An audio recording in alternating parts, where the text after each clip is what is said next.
Welcome to my channel CMA Telugu. ఈరోజు మన topic వచ్చేసి income under the head salaries. దీనిలో బేసిస్ ఆఫ్ ఛార్జ్ అంటే శాలరీని ఎలా ఛార్జ్ చేస్తాం, డ్యూ బేసిస్లో ఛార్జ్ చేస్తామా, రిసీట్ బేసిస్లో ఛార్జ్ చేస్తామా అనేది ఈరోజు టాపిక్లో మనం డిస్కస్ చేద్దాం. ఇది section 15 of income tax act అనమాట. అంటే శాలరీ డ్యూ బేసిస్ అంటే ఏంటి, మనకి ఇంకా రావాల్సి ఉంది కానీ రాలేదు. రిసీవ్ బేసిస్ అంటే మనకు వచ్చేసింది కానీ ట్యాక్స్ పే చేయలేదు. సో మనకు వస్తే వచ్చినప్పుడు ఎప్పుడు వచ్చిందో అప్పుడు ట్యాక్స్ పే చేస్తాం, మనకు రాకపోతే ఎప్పుడు రావాల్సిందో దాన్ని చూసి మనం ట్యాక్స్ పే చేస్తాం. సో ముందు వచ్చిందా రావాల్సిందా ఈ రెండిట్లో ఏ విషయం ముందు జరిగితే దాన్ని మనం ట్యాక్స్బుల్ చేస్తాం under the head salaries. Due basis or receipt basis whichever is earlier is taxable under head salaries. ఇది సెక్షన్స్ 15లో చెప్తుంది. సో మనకి ఇంకా రావాల్సి ఉంది కానీ రాలేదు, దీన్ని డ్యూ బేసిస్ అంటాం. రిసీట్ బేసిస్ వచ్చింది కానీ ఇంకా ట్యాక్స్ పే చేయలేదు. అప్పుడు రిసీట్ బేసిస్లో కనుక మనకు ఆల్రెడీ శాలరీ కనుక మన చేతికి వస్తే వచ్చిన దాని మీద మన శాలరీ అనేది ట్యాక్స్బుల్ చేస్తాం. అలా కాదు ఇంకా రాలేదు, రావాల్సి ఉంది ఇప్పుడే ట్యాక్స్ పే చేస్తామంటే కుదరదు. డ్యూ బేసిస్ అంటే మనం ఈ మంత్ అంతా వర్క్ చేసాం కానీ ఈ మంత్ ఎండింగ్లో శాలరీ రావాల్సి ఉంది కానీ రాలేదు. సో డ్యూ బేసిస్లో అప్పుడు అలాంటి సిచ్యువేషన్లో డ్యూ బేసిస్లో మనం శాలరీ అనేది ట్యాక్సిబుల్ చేస్తాం. సో ఎప్పుడైనా సరే salary is chargeable as due basis or receipt basis whichever is earlier is taxable under the head salaries.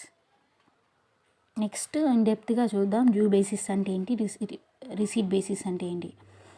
Advance salaries అంటే మనకి నెక్స్ట్ మంత్ శాలరీ కూడా ఈ మంత్లోనే పే చేశారు. అడ్వాన్స్ శాలరీస్ అంటే అది నెక్స్ట్ మంత్ శాలరీ కదా, ఈ మంత్లోనే ఎందుకు ట్యాక్స్ పే చేయాలి అని అనుకోవచ్చు.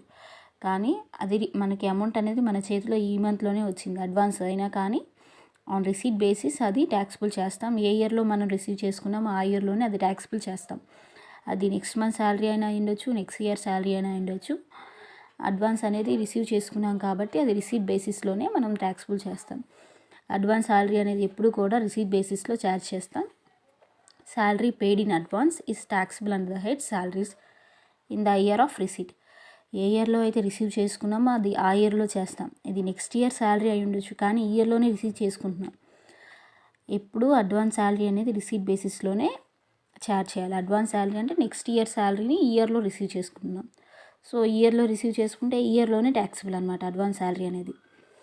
అండ్ నెక్స్ట్ వచ్చేసి అవుట్ స్టాండింగ్ శాలరీ అంటే మనకి శాలరీ రావాల్సి ఉంది కానీ ఇంకా రాలేదు. ఈ నెల అంతా మనం వర్క్ చేసాం కానీ మనకి ఏ వర్క్ చేసామో ఆ వర్క్ సంబంధించిన శాలరీ ఇంకా మనకి క్రెడిట్ అవ్వలేదు. సో అది ఇంకా డ్యూ బేసిస్ అనమాట. అది డ్యూ బేసిస్లో ఛార్జ్ చేయాలి. అది ఇంకా అవుట్ స్టాండింగ్ శాలరీ మనకి రావాల్సి ఉంది కానీ ఇంకా రాలేదు. సో మనం దాన్ని డ్యూ బేసిస్లో ఛార్జ్ చేయాలి. ఇంకా శాలరీ నాకు ఇంకా క్రెడిట్ అవ్వలేదు, నేను ఎందుకు ట్యాక్స్ కట్టాలి అని అంటే కుదరదు. అది డ్యూ బేసిస్లో ఛార్జ్ చేయాలి. ఈ సిచ్యువేషన్లో అవుట్ స్టాండింగ్ శాలరీ సిచ్యువేషన్లో అది డ్యూ బేసిస్లో ఛార్జ్ చేయాలి. Outstanding salary falls due is taxable under the head salaries in the year in which its falls due. ఏ ఇయర్లో అది డ్యూ అవుతుందో, ఏ ఇయర్లో మనకి రావాల్సి ఉందో ఆ ఇయర్లోనే ట్యాక్సిబుల్ అవుతుంది అవుట్ స్టాండింగ్ శాలరీ అనేది. శాలరీ మన చేతిలో వచ్చిన తర్వాత మనకు క్రెడిట్ అయిన తర్వాత శాలరీ అప్పుడు పే చేస్తామంటే కుదరదు. అవుట్ స్టాండింగ్ శాలరీ అనేది డ్యూ బేసిస్లో ఛార్జ్ చేస్తాం. అడ్వాన్స్ శాలరీ అనేది రిసీట్ బేసిస్లో ఛార్జ్ చేస్తాం. ఇదేమో మనం వర్క్ చేయకపోయినా సరే నెక్స్ట్ మంత్ శాలరీని ఈ మంత్లోనే తీసుకున్నాం. అలాంటి సిచ్యువేషన్లోనూ అది ట్యాక్సిబుల్, ఏ ఇయర్లో తీసుకున్నామో ఆ ఇయర్లో. ఇదేంటి మనం వర్క్ చేసినా కానీ మనకి శాలరీ రాలేదు, నెక్స్ట్ ఇయర్ వస్తుందో మరి నెక్స్ట్ మంత్ వస్తుందో తెలియదు. సో ఈ ఇయర్లో మనం ఎర్న్ చేస్తే ఈ ఇయర్లోనే మనం ట్యాక్స్ చేయాలి. డ్యూ బేసిస్ అనమాట. డ్యూ బేసిస్ అంటే రాకపోయినా సరే వచ్చిందని అజ్యూమ్ చేసుకొని మనకి ట్యాక్స్ చేస్తారు under the head salaries. Next వచ్చేసి arrears of salary. Arrears of salaries అంటే ఇది కూడా అవుట్ స్టాండింగ్ శాలరీ లాగే. మనం వర్క్ చేసాము, మనకు శాలరీ రావాల్సి ఉంది కానీ వాడు శాలరీ ఇవ్వలేదు, ఆర్ శాలరీ పెరిగింది, ఉన్న శాలరీ కంటే ఇంక్రిమెంట్ అయ్యింది. సో ఆ ఇంక్రిమెంట్ అయిన దాని మీద మనం ట్యాక్స్ చేయలేదు. సో అదేంటి, లాస్ట్ ఇయర్లో మనకు శాలరీ పెరిగింది, మనకైతే పెరిగిన దాని మీద మనకు ట్యాక్స్ చేయలేదు. సో అదనమాట ఎరియర్స్ ఆఫ్ శాలరీ అంటే. అయితే ఈ ఇయర్లో ఏమవుతుందంటే ఎరియర్స్ ఆఫ్ శాలరీ అనేది ఛార్జ్ చేస్తారు. చూడండి, ఎరియర్స్ ఆఫ్ శాలరీ అనేది రిసీట్ బేసిస్ మీద ట్యాక్సిబుల్ చేస్తారు. Any increment in salary with retrospective effect which have not been taxed in past. అంటే మనం రిసీవ్ చేసుకున్నాం లాస్ట్ ఇయర్లో మనకి శాలరీ ఇంక్రీజ్ అయింది, మన శాలరీలో ఇంక్రిమెంట్ వచ్చింది. 1000 ఉండాల్సిన శాలరీ 12,000 అయింది, ఇంక్రిమెంట్ అయింది. కానీ ఆ ఇంక్రిమెంట్ అయిన దాని మీద మనకి లాస్ట్ ఇయర్ ట్యాక్సిబుల్ చేయలేదు. ఆ పెరిగిన శాలరీ మీద మనం ట్యాక్స్ కట్టలేదు. అప్పుడు ఆ ఏరియర్స్ ఆఫ్ శాలరీ అనేది లాస్ట్ ఇయర్ ట్యాక్సిబుల్ అవ్వలేదు, అది ఈ ఇయర్ ట్యాక్సిబుల్ చేస్తాం.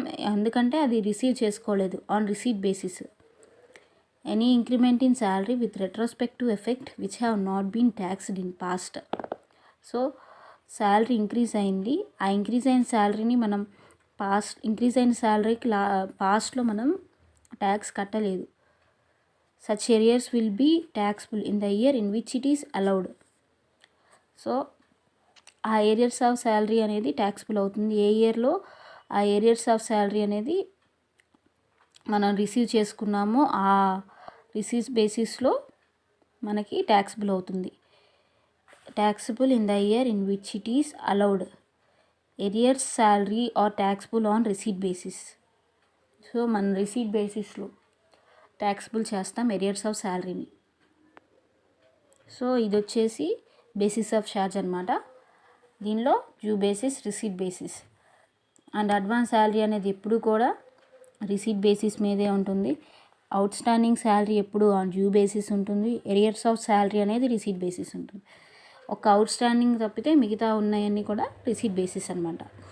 ఇది మన basis of charge. Next salary computation ఏంటి అనేది చూద్దాం. శాలరీ ఎలా క్యాలిక్యులేట్ చేస్తాము అసలు ఏంటి అనేది మనం నెక్స్ట్ చూద్దాం. సో ఇది కంప్యూటేషన్ ఆఫ్ శాలరీ అనమాట. ఎలా క్యాలిక్యులేట్ చేయాలి అనేది. Computation of salary at glance. Computation of income under the head salaries for the assessment year 2019 and 20 అనమాట. సో శాలరీలో మనం కంప్యూట్ చేసే శాలరీలో ఏమి ఇంక్లూడ్ చేస్తాం.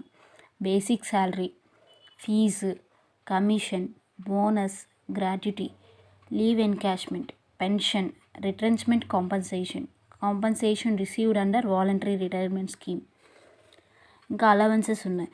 ఏవే అలవెన్సెస్ అంటే dearness allowance, house rent allowance, children education allowance, children hostel allowance, entertainment allowance, medical allowance, conveyance allowance, city compensatory allowance and uniform allowance, professional development allowance, transport allowance, other allowance. ఇవన్నీ కూడా శాలరీలో allowances అనమాట. ఇవేంటనేవి డీటెయిల్గా తర్వాత చూద్దాం. Next వచ్చేసి పర్కసిట్ అంటే ఎంప్లాయీకి ఏదైనా benefit ఇస్తే, అలవెన్సెస్ కాకుండా ఏమన్నా బెనిఫిట్స్ ఇస్తే వాటిని పర్కసిట్స్ అంటాం.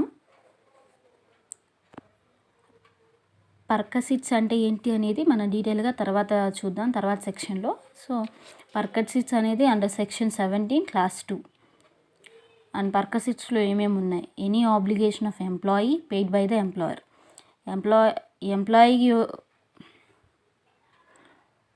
ఎంప్లాయీకి సంబంధించిన పేమెంట్స్ కానీ ఏదైనా ఆబ్లిగేషన్ ఏదైనా ఉంటే ఆ ఆబ్లిగేషన్ని ఎంప్లాయర్ పే చేశాడు, ఎంప్లాయీ చేయాల్సింది ఎంప్లాయర్ చేశాడు.